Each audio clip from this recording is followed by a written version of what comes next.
Delhi CM Arvind Kejriwal को ED ने जब से गिरफ्तार किया है तब से हर दिन नए खुलासे हो रहे हैं। आइए जानते हैं इस केस से जुड़े कुछ और रोचक तथ्य। सीएम अरविंद केजरीवाल ने कोर्ट में जज के सामने अपना पक्ष रखते हुए कहा, पूरे केस में सीबीआई ने 31,000 और ईडी ने 25,000 पन्नों की चार्जशीट फाइल की है, लेकिन 4 बयानों के आधार पर मुझे गिरफ्तार किया गया है।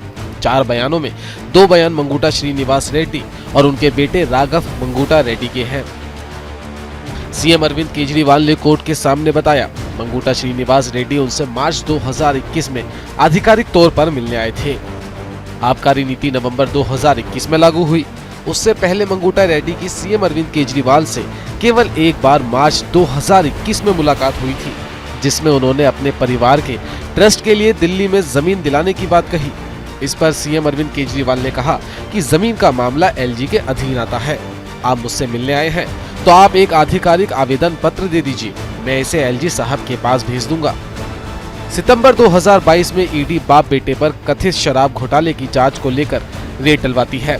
जब इन पर पहली बार रेड पड़ी तब दोनों ने बयान दिया था कि इस केस में सीएम अरविंद केजरीवाल की कोई भूमिका नहीं है और हमारा उनसे कोई लेना देना नहीं है।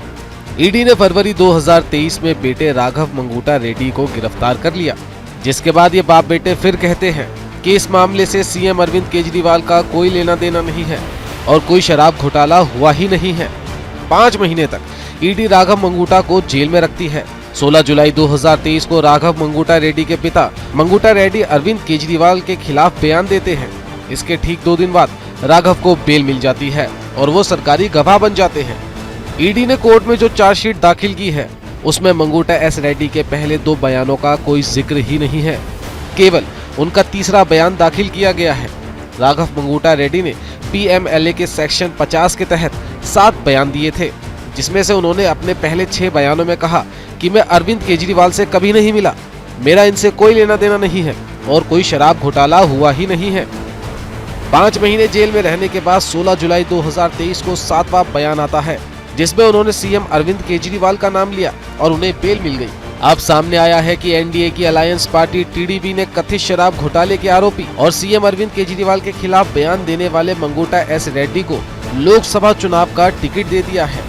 हर दिन ऐसे तथ्य निकल कर आ रहे हैं जो इस केस पर सवाल खड़े कर रहे हैं।